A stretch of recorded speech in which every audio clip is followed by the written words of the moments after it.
Hello दोस्तों। आज के क्लास में हम लोग यूपी डीएलएड प्रथम सेमेस्टर के सामाजिक अध्ययन विषय के राजन सीरीज का लघुत्तरी प्रश्न को पढ़ेंगे।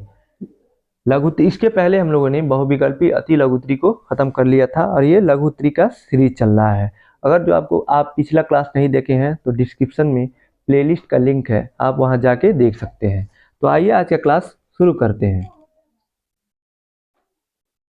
प्रश्न संख्या 37 है, वैदिक सभ्यता के निर्माता कौन थे? वैदिक सभ्यता में कितने आश्रम प्रचलित थे? ये प्रश्न हो गया था, इसके आगे हम लोग को पढ़ना था। आइए प्रश्न संख्या 38 से देखते हैं। अर्थशास्त्र क्या है? इसके जनक कौन थे? अथवा अर्थशास्त्र से आप क्या समझते हैं? अर्थशास्त्र के महत्व का उल्लेख कीजिए। यह प्रश्न 2019 में पूछा हुआ है। उत्तर, सामाजिक दृष्टि से प्रत्येक व्यक्ति दूसरे व्यक्ति से संबंधित है, क्योंकि मानव एक सामाजिक प्राणी है। अर्थशास्त्र नहीं, सामाजिक रूप से संबंधित मनुष्य की आर्थिक क्रियाओं का अध्ययन करता है। प्रत्येक प्राणी की कुछ न कुछ जरूरतें होती हैं, चाहे वह मनुष्य हो, कीड़ा मकोड़ा हो या पशु पक्षी। सभी अपनी भूख को शांत करने हेतु प्रयास करते हैं। सभी को आहार की आवश्यकता होती है, परंतु इन सब में मानव ने अधिक मानसिक प्रगति की है। मनुष्य अपनी भौतिक, शारीरिक, मानसिक और नैतिक और आध्यात्मिक आवश्यकताओं की पूर्ति विचारणा और चिंतन द्वारा करता है। इसमें आगे है, अब प्रश्न उठता है कि आर्थिक समस्या क्या है? मनुष्य के जीवन में समय समय पर विभिन्न प्रकार की समस्याएं आती हैं। उनमें कुछ आर्थिक होती हैं और कुछ अनार्थिक। आर्थिक समस्याओं की दो विशेषताएं हैं। पहला है, सर्वप्रथम विशेषता यह है कि हम सब मनुष्यों की कुछ न कुछ आवश्यकताएं होती हैं। All of us feel wants. दूसरी विशेषता यह है कि जिन साधनों में हम अपनी ज़रूरतें पूर्ण करते हैं वे सीमित होते हैं। The resources in man material are times are limited और स्केयर्स। इसमें आगे दिया है, साधनों के सीमित होने के कारण मनुष्य अपनी आवश्यकताओं की पूर्ति हेतु भिन्न भिन्न कार्य करता है। इन विभिन्न कार्यों के संबंध में जो विभिन्न प्रकार की समस्याएं उत्पन्न होती हैं उन्हें आर्थिक समस्याएं कहते हैं। इससे स्पष्ट है कि मनुष्य अपनी आवश्यकताओं की पूर्ति के लिए दो प्रकार के कार्य करता है। और है इसका, एक वो जो धन कमाने से संबंध रखते हैं, एवं वह है दूसरे वे जो अर्जित धन को जरूरतों की पूर्ति पर व्यय करने से संबंध रखते हैं। अर्थशास्त्र इन दोनों प्रकार की क्रियाओं का अध्ययन करता है। इस प्रकार हम कह सकते हैं कि अर्थशास्त्र उन कार्यों का अध्ययन करता है जिनके द्वारा आवश्यकताओं की पूर्ति करना संभव होता है। अर्थशास्त्र के जनक एडम स्मिथ थे। प्रश्न संख्या 39 है, हड़प्पा सभ्यता का प्रमुख बंदरगाह कौन सा था? हड़प्पा सभ्यता में विशाल स्नानागार कहाँ मिला? वर्णन कीजिए। उत्तर, लोथल हड़प्पा सभ्यता का प्रमुख बंदरगाह था। मोहनजोदड़ो की खुदाई में जो सबसे विचित्र वस्तु मिली है वह है सार्वजनिक स्नानागार। संपूर्ण स्नानागार की लंबाई 5 मीटर और चौड़ाई 33 मीटर है। बीच में 25 मीटर लंबा, 7 मीटर चौड़ा और लगभग 24 मीटर गहरा जलाशय बना हुआ है। उसके चारों ओर ऊंचे ऊंचे चबूतरे व बरामदे हैं। पानी में उतरने के लिए सीढ़ियां बनी हुई हैं। फर्श पक्की ईंटों का है तथा दीवारें चूने से इतनी सफाई से जोड़ी गई हैं कि उन पर पानी का प्रभाव नहीं हो सकता था। एक कोने पर लगभग 2 मीटर ऊंची तथा मोटी है, जिनके द्वारा जलाशय भरा एवं खाली किया जा रहा होगा। जलाशय के तीनों ओर बरामदे तथा कमरे हैं। पूरे स्नानागार में 6 प्रवेश द्वार हैं। इतना बड़ा हड़प्पा सभ्यता में स्नानागार होता था। प्रश्न संख्या 40 है, शीत ऋतु को समझाइए। उत्तर, हमारे देश में यह ऋतु सामान्यतः मध्य नवंबर से मध्य मार्च तक रहती है। इस समय सूर्य के दक्षिणी गोलार्ध में होने के कारण उत्तरी गोलार्ध में तापमान कम पाई जाती है। मतलब जो सूर्य होता है, ये पृथ्वी है और ये विषुवत-रेखी है, ये दक्षिणी गोलार्ध है नीचे, इधर सूर्य होता है दक्षिणी गोलार्ध की तरफ, इसलिए यहाँ उत्तरी गोलार्ध में तापमान कम होती है। इसमें आगे दिया था पाए जाते हैं, यहाँ तक हो गया था। जबकि दक्षिणी दक्षिणी एवं दक्षिणी पश्चिमी भागों में तापमान अधिक पाए जाते हैं। उत्तरी भारत का औसत तापमान 10 से 15 डिग्री सेल्सियस के बीच, जबकि दक्षिण भारत में औसत तापमान 20 से 25 डिग्री सेल्सियस के मध्य पाए जाते हैं। उच्च पर्वतीय भागों पर तापमान हिमांक बिंदु से भी नीचे पहुंच जाते हैं, मतलब 0 डिग्री सेंटीग्रेड से भी नीचे पहुंच जाते हैं। इस ऋतु में संपूर्ण उत्तरी भारत के में कड़ाके की ठंड पड़ती है। रात में पाला तथा सुबह घना कोहरा छाया रहता है। पहाड़ी घाटियों में हिमालय भी हिमपात भी होता है। इस ऋतु में उत्तरी तथा दक्षिणी भारत में दैनिक तापांतर के वितरण में काफी विषमता पाई जाती है। इसमें आगे दिया है, शीत ऋतु में उत्तरी भारत में भारत के तापमान कम होने के कारण उत्तरी मैदान भागों पर उच्च वायु दाब पाया जाता है, जबकि मकर रेखा के समीप यानी दक्षिणी गोलार्ध में समीप हिंद महासागर पर न्यून वायु दाब होता है। इसलिए हवाएं स्थल से जल की ओर चलती हैं। इन हवाओं की दिशा उत्तर पूर्व से दक्षिण पश्चिम की ओर होती है। जो दक्षिणी गोलार्ध में तापमान अधिक होता है तो वहाँ की जो जो वायु होती है गर्म होकर ऊपर उठ जाती है, जिससे जो ठंडी आयु उसका जगह घेरने के लिए इधर चलती है, जिससे एक इधर उत्तर से दक्षिण की तरफ उत्तर और दक्षिण और पश्चिम की ओर चलती है, उत्तर और पूर्व की हवाएं। अतः इसके आगे दिया है, अतः इन हवाओं को उत्तर पूर्वी मानसून कहते हैं। इन हवाओं की उत्पत्ति स्थलीय भागों में होने के कारण इन हवाओं से वर्षा प्राप्त होती है। परंतु जब ये हवाएं बंगाल की खाड़ी को पार करके तमिलनाडु के तटीय भागों पर पहुंचती हैं तो यहाँ 25 सेंटीमीटर तक वर्षा कर देती हैं। पूर्व से पश्चिम की ओर जाने पर वर्षा की मात्रा कम हो जाती है। सामान्यतः शीत ऋतु अत्यंत सुहावनी होती है। स्वच्छ आकाश, न्यून तापमान एवं आर्द्रता तथा उत्तर से प्रवाहित होने वाली शीतल मंद समीर इस ऋतु की प्रमुख विशेषताएं हैं। प्रश्न संख्या 41 है, ग्रह क्या है? ग्रहों का क्रम बताइए। ग्रह का अर्थ अथवा मीनिंग ऑफ प्लेनेट। कुछ आकाशीय पिंडों में स्वयं का प्रकाश तथा ऊष्मा नहीं होती। वे अपने तारे के प्रकाश से ही प्रकाशित होते हैं। साथ ही वे अपने अक्ष पर घूमते हुए अपने तारे की परिक्रमा करते हैं। इन्हें ग्रह कहते हैं। जैसे हमारी पृथ्वी में स्वयं का प्रकाश नहीं है, वह सूर्य के प्रकाश से प्रकाशित होती है। पृथ्वी एक ग्रह है जो सूर्य का निरंतर चक्कर लगाती है। ग्रह वे खगोलीय पिंड हैं जो निम्न शर्तों को पूरा करते हैं।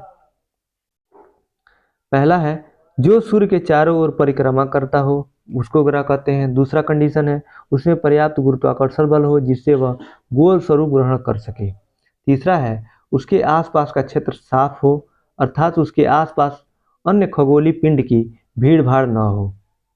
ग्रहों की उत्पत्ति परिभाषा IAU की, IN लिखा, IN नहीं होगा, IAU की प्राग सम्मेलन अगस्त 2006 में तय की गई है। ग्रह की इस परिभाषा के आधार पर प्लूटो को यानी यम को ग्रह की श्रेणी से निकाल दिया गया। इसके फलस्वरूप परंपरागत ग्रहों की संख्या 9 से घटकर 8 रह गई। यम को बौने ग्रह की श्रेणी में रखा गया है। इसमें आगे दिया है, उपर्युक्त 8 ग्रह में से केवल 5 को नग्न आंखों से देखा जा सकता है, जो है बुध, शुक्र, शनि, बृहस्पति और मंगल को हम नग्न आंखों से देख सकते हैं। इसमें आगे दिया है, आकार के अनुसार ग्रहों का क्रम घटती क्रम में, मतलब सबसे बड़ा पहले उसके बाद सबसे छोटा लास्ट में। तो सबसे बड़ा ग्रह है बृहस्पति, फिर शनि, फिर अरुण, फिर वरुण, फिर पृथ्वी, उससे छोटा शुक्र, उससे छोटा मंगल एवं बुध, सबसे छोटा बुध। अर्थात सबसे बड़ा ग्रह बृहस्पति एवं सबसे छोटा ग्रह बुध है। घनत्व के अनुसार ग्रहों का क्रम बढ़ते क्रम में, यानी सबसे कम घनत्व वाला पहले होगा, सबसे ज़्यादा घनत्व वाला बाद में। तो इसका क्रम है शनि, यूरेनस, बृहस्पति, नेपच्यून, मंगल एवं शुक्र। यूरेनस अरुण को कहते हैं और नेपच्यून वरुण को कहते हैं। शुक्र एवं अरुण यानी यूरेनस को छोड़कर अन्य सभी ग्रहों का घूर्णन एवं परिक्रमण की दिशा एक ही है।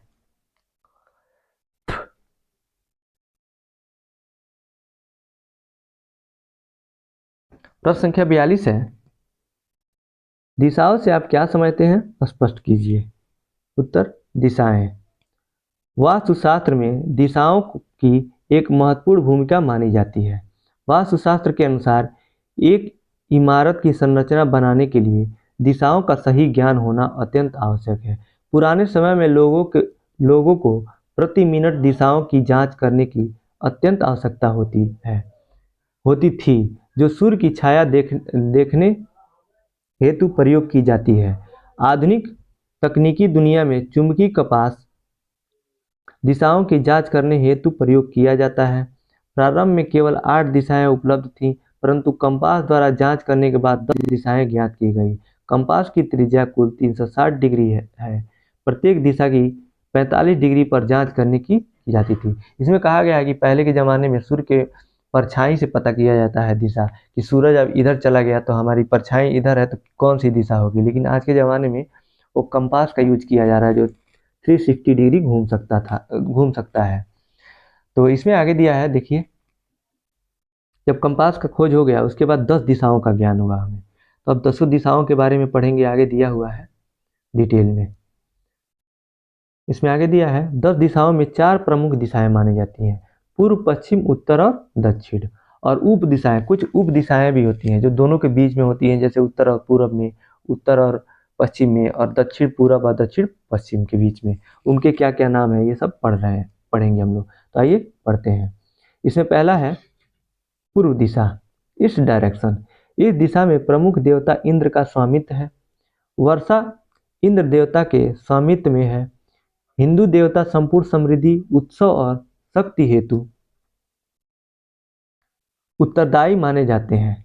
मैनिपुलेशन में इंद्र देवता बहुत शक्तिशाली देवता है। इस दिशा के प्रतिनिधि ग्रह भगवान सूर्य हैं। सूर्य जीवन, वनस्पति आदि में वृद्धि करता है। उत्तर दिशा के पश्चात पूर्व दिशा को भी प्रकाश युक्त एवं स्वच्छ रखना चाहिए। इस दिशा की तरफ भारी दीवारें, वेंटिलेशन, दरवाजे और खिड़कियां नहीं होनी चाहिए, क्योंकि यह जीवन में स्थिरता प्रदान करता है। इस दिशा में शौचालय या दुकान बनाना भी एक वास्तु अपराध है, पूरब दिशा में। और दूसरा है पश्चिम दिशा, वेस्ट डायरेक्शन। पश्चिम दिशा को जीवन में स्थिरता के लिए जाना जाता है। इस दिशा में स्वामी भगवान वरुण वर्षा, भाग्य और प्रसिद्ध के देवता हैं। वास्तु के अनुसार पश्चिम दिशा पेट के निचले हिस्से, जननांगों के कब्जे में रहती है। यह दिशा प्रवेश हेतु अच्छी नहीं मानी जाती है।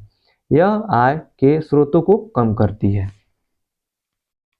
तीसरा है उत्तर दिशा, नॉर्थ डायरेक्शन। उत्तर दिशा एक बहुत ही अच्छी दिशा मानी जाती है। इस दिशा के स्वामी कुबेर एक हिंदू देवता है, जो धन और समृद्धि के लिए जाने जाते हैं। इस दिशा को धन और कैरियर की दिशा कहा जाता है। इस दिशा के ग्रह बुध हैं। चौथा दिशा है जो दक्षिण दिशा, साउथ डायरेक्शन।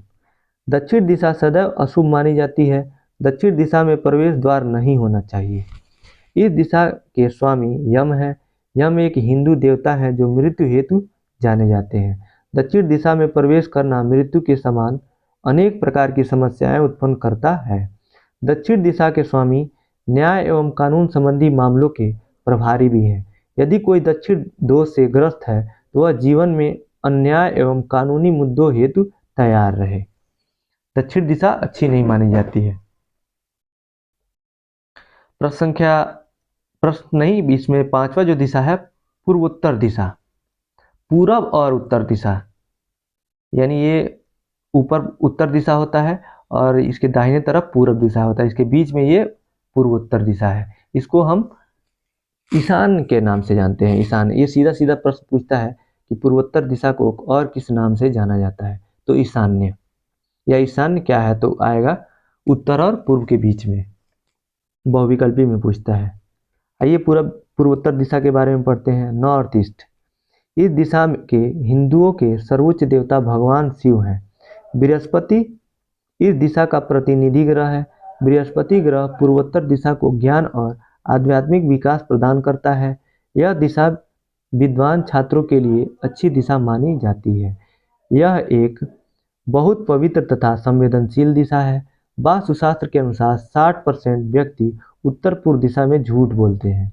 यह दिशा व्यापार को नष्ट कर देती है। इस दिशा में अग्नि तत्व का निर्माण एक बड़ी दुर्घटना को जन्म देता है। इसे उपदिशा का ये दूसरा दिशा है दक्षिण पूर्व, साउथ ईस्ट, यानी दक्षिण पूर्व। पूर्व दिशा को आग्नेय बोलते हैं, अग्नेय बोलते हैं। अग्नि एक दूसरा नाम है उसका। इसमें दिया है दक्षिण पूर्व दिशा की प्रकृति बहुत ही संवेदनशील होती है। दक्षिण पूर्व के देवता भगवान अग्निदेव हैं। इस दिशा का प्रतिनिधि ग्रह शुक्र है। यह भगवान सूर्य का मुख्य स्थल है। दक्षिण पूर्व दिशा हमेशा आग से संबंधित कार्यों के लिए आवंटित की गई है। सातवां है दक्षिण पश्चिम। यह दिशा नैऋत्य के नाम से जानी जाती है, दक्षिण पश्चिम, और इसका एक और नाम है नैऋत्य। वही बोला है नैऋत्य, लेकिन कई जगह इसको नैऋत्य ऐसे लिखते हैं, रू आधा तो और यह नैऋत्य। इसमें आगे दिया है यह दिशा अग्निदेव के द्वारा नियंत्रित होती है। इसका प्रतिनिधि ग्रह राहु नामक राक्षस होता है। भूखंड के रूप में यह सबसे मजबूत दिशा है। दक्षिण पश्चिमी का सही उपयोग एक मजबूत एवं स्वस्थ जीवन प्रदान करता है। यह दिशा धन, स्वास्थ्य एवं जीवन में प्रसिद्धि देने वाला होता है। आठवां जो दिशा है उत्तर पश्चिम। उत्तर पश्चिम दिशा के स्वामी वायुदेव हैं, जो हिंदू देवता है। इससे पवन तत्व प्रभावित होती है। इस दिशा का ग्रह चंद्रमा है, जो हवा तत्व का संचालित होता है। और उत्तर पश्चिम का एक और नाम है वायव्य। वायव्य के नाम से भी उत्तर पश्चिम दिशा को जाना जाता है। तो यहाँ पे देखिए 10 दिशाएं तो आज होती हैं जब से कंपास का खोज हो गया है, लेकिन ये 10 दिशाएं 8 ही दिया है। 2 दिशाएं होती है, एक आकाश होता है और एक पताल होता है, यानी ऊपर नीचे, ये भी 2 दिशाएं होती हैं। प्रश्न संख्या 43 है नगरीकरण क्या है, स्पष्ट कीजिए। उत्तर है नगरीकरण शब्द नगर से ही निर्मित हुआ है। नगरीकरण ग्रामों के नगरों में बदलने की प्रक्रिया को कहते हैं। यहाँ लोग कृषि व्यवस्था को छोड़कर अन्य व्यवस्था करने लगते हैं, अर्थात लोग गांव छोड़कर शहरों में निवास करने लगते हैं, जिससे शहरों का विकास, प्रसार एवं वृद्धि होती है। नगरीय जीवन जीने की विधि को ही नगरीयता या नगरवाद कहा जाता है। नगरवाद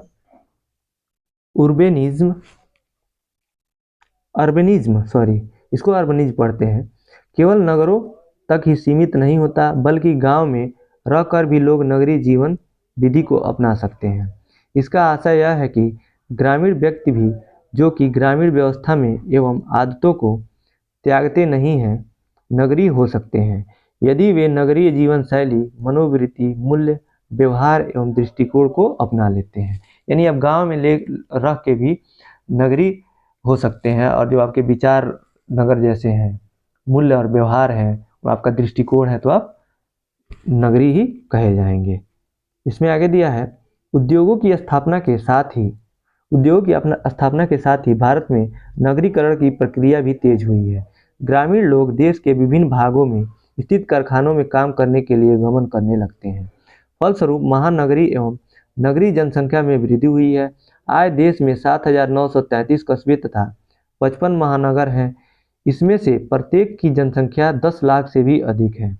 देश में 2011 की जनगणना के अनुसार 31.2% जनसंख्या नगरों में निवास करती है। यही नहीं बल्कि नगरीय संस्कृति गांवों में भी फैल रही है। भारत में नगरीकरण की प्रक्रिया ने यहाँ के समाज एवं जनजीवन को बहुत कुछ प्रभावित किया है। इसके परिणाम स्वरूप एक तरफ अनेक सुविधाएं प्राप्त हुई हैं, तो दूसरी ओर कई सामाजिक आर्थिक परिवर्तनों एवं समस्याओं को भी पनपने का मौका मिला है।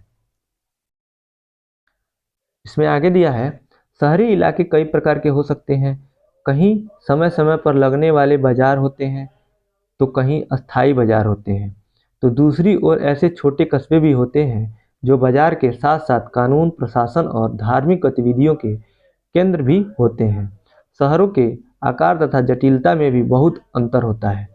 राजनीतिक प्राधिकार का केंद्र प्रायः बड़े शहर ही होते हैं। वे दस्तकारों, व्यापारियों और धार्मिक अधिकारियों को भी प्रश्रय देते हैं। शहर घनी आबादी वाले आधुनिक किस्म के महानगर भी हो सकते हैं, जहां से एक पूरे क्षेत्र के राजनीतिक व आर्थिक कामों को देख पाता है और जिनकी आबादी बहुत बड़ी होती है। प्रश्न संख्या 44 है,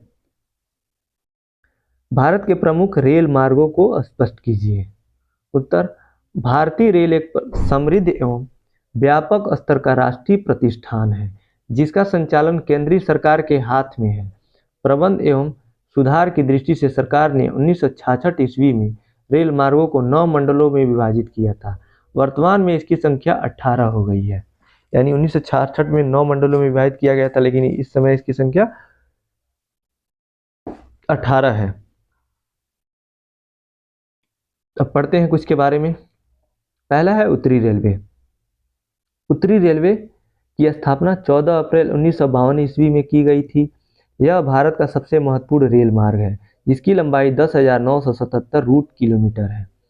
तो इसका मतलब जितना उत्तरी रेलवे में जितनी लाइनें आती हैं, जिधर जिधर भी गई हैं, उसको सबकी दूरी को ऐड किया गया है, तो 10,977 रूट किलोमीटर, इसलिए रूट लिखा है, किलोमीटर है।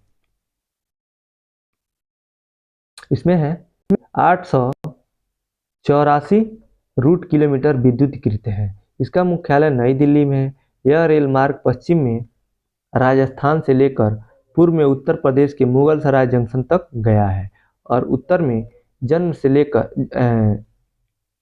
से लेकर, यहाँ उत्तर में जम्मू होना चाहिए, यहाँ पे जन्म नहीं, जम्मू से लेकर दक्षिण में तुगलकाबाद दिल्ली तक विस्तृत है।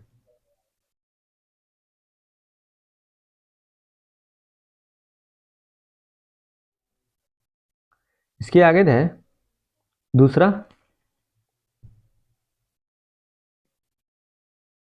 उत्तर पूर्वी रेलवे। यह रेलवे असम, उत्तरी बिहार, उत्तर पश्चिमी बंगाल तथा पूर्वी उत्तर प्रदेश के उत्तरी भागों में अपना विस्तार रखता है। इसकी लंबाई 5,163 रूट किलोमीटर है। इसका प्रधान कार्यालय गोरखपुर में है।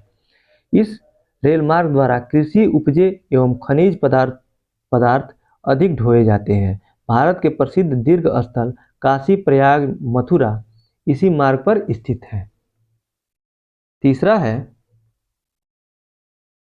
उत्तर पूर्वी सीमांत रेलवे। यह रेलवे मार्ग बिहार के कुछ क्षेत्रों, पश्चिमी बंगाल तथा असम राज्यों से होकर जाता है। यद्यपि यह उत्तरी रेल मार्ग का ही एक अंग है, परंतु सुरक्षा एवं प्रशासन की दृष्टि से इसे अलग कर दिया गया है। इसकी लंबाई 3,763 रूट किलोमीटर है। इसका प्रधान कार्यालय मालीगांव, गुवाहाटी में है। प्रश्न संख्या 45 दिया है,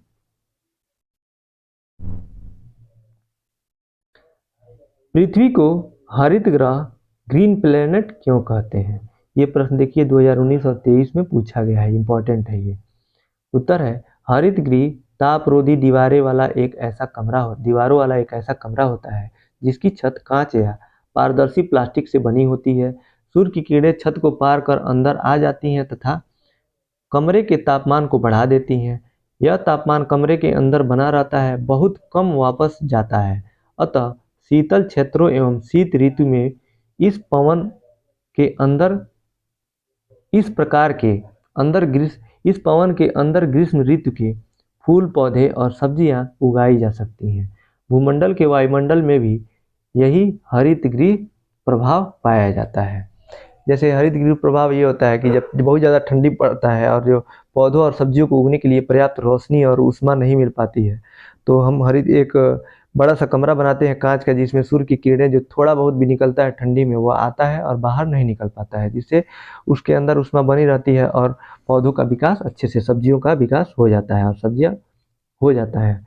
मतलब इसी को हम लोग हरित गृह कहते हैं। लेकिन इसी तरह से ये एग्जाम्पल के द्वारा समझाया है, इसी तरह से कुछ वायुमंडल में भी होता है। इसको पृथ्वी को हरित गृह इसीलिए कहा जाता है। तो आज इतना ही रहने देते हैं। इसके आगे जो प्रश्न है वो अगले क्लास में हम लोग पढ़ेंगे। तो आपको आज का वीडियो कैसा लगा आप कमेंट बॉक्स में बता सकते हैं। अगर जो अच्छा लगा तो आप लाइक कीजिए और अपने दोस्तों के साथ शेयर कीजिए, और चैनल पे नए हैं तो चैनल को सब्सक्राइब कीजिए। अगर आपको प्लेलिस्ट इसका जो भी पिछला क्लास नहीं देखे हैं तो डिस्क्रिप्शन में